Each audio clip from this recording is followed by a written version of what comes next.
Hello बच्चों, कैसे हो आप सब लोग। आज हम पढ़ने जा रहे हैं पाठ 13 रक्त की कहानी। पाठ परिचय।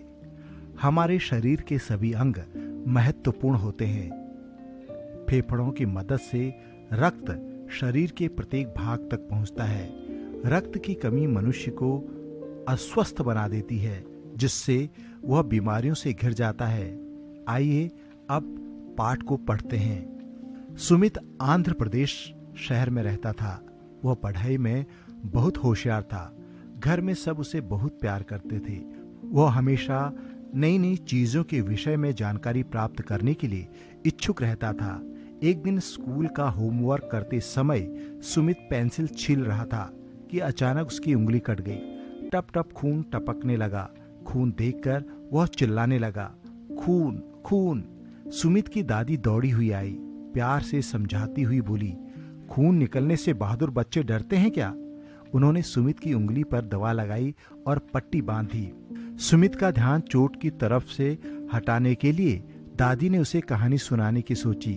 उन्होंने सुमित से एक पहेली पूछी, बहता है पर पानी नहीं, लाल है पर सेब नहीं, जीवन का आधार है, बतलाओ वह क्या है। सुमित ने सोच समझकर उत्तर दिया, खून। दादी ने कहा, हाँ बिल्कुल सही जवाब। दादी ने कहा, चलो अब मैं तुम्हें रक्त की कहानी सुनाती हूँ। कहानी शब्द सुनते ही सुमित दर्द को भूलकर दादी की तरफ देखने लगा। दादी ने बताया, रक्त के दो भाग होते हैं। एक भाग पानी जैसा तरल है जिसे हम प्लाज्मा कहते हैं। दूसरा भाग छोटे बड़े कई तरह के कणों का है जो प्लाज्मा में तैरते रहते हैं। कुछ याद करते हुए सुमित बोला, दादी विज्ञान की अध्यापिका ने बताया था कि रक्त में कुछ कण लाल होते हैं तो कुछ सफेद, और ये इतने छोटे होते हैं कि हम इन्हें नंगी आंखों से नहीं देख सकते हैं। दादी ने सुमित की पीठ थपथपाई और कहा, हाँ इन्हें माइक्रोस्कोप से ही देख सकते हैं। रक्त में जो अन्य कण होते हैं उन्हें प्लेटलेट कहते हैं। सुमित ने पूछा, पर दादी खून का रंग लाल क्यों होता है। दादी ने उत्तर दिया, खून में लाल कण बहुत अधिक होते हैं। इनका रंग एक पदार्थ के कारण लाल होता है जिसे हम हीमोग्लोबिन कहते हैं। हीमोग्लोबिन का लौह तत्व फेफड़ों से ऑक्सीजन लेकर उसे शरीर के सभी भागों में पहुंचाता है। सुमित ने सिर हिलाते हुए कहा, अच्छा दादी। दादी बोली, अच्छा क्या तुम जानते हो अनीमिया क्या होता है। सुमित ने सिर हिलाकर बोला, नहीं आप ही बताओ ना। दादी ने समझाते हुए कहा, यह एक तरह की बीमारी है जो खून की कमी के कारण होती है। खाने में लौह तत्व की कमी तथा पेट में कीड़े हो जाने से भी यह बीमारी हो सकती है।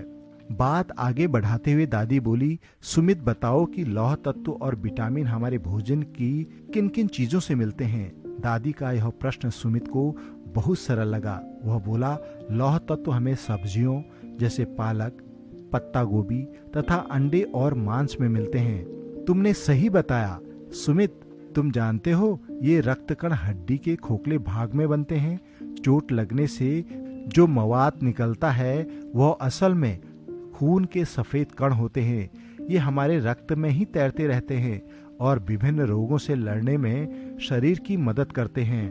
दादी ने आगे बताया, हमारे शरीर में एक शक्तिशाली पंप है जो शरीर के सभी अंगों को रक्त पहुंचाता है। सुमित तुरंत बोला, दादी वह पंप दिल है ना। सुमित की जानकारी से खुश होकर दादी ने कहा, चार्ल्स प्रथम के निजी चिकित्सक डॉक्टर हार्वे ने रक्त संचार प्रणाली की खोज की।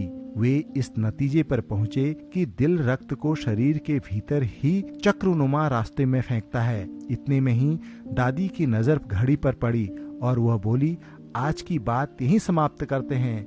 रक्त की इतनी रोचक कहानी सुनकर सुमित बहुत खुश हुआ और अगले दिन की पढ़ाई के लिए स्कूल का बैग लगाने लगा।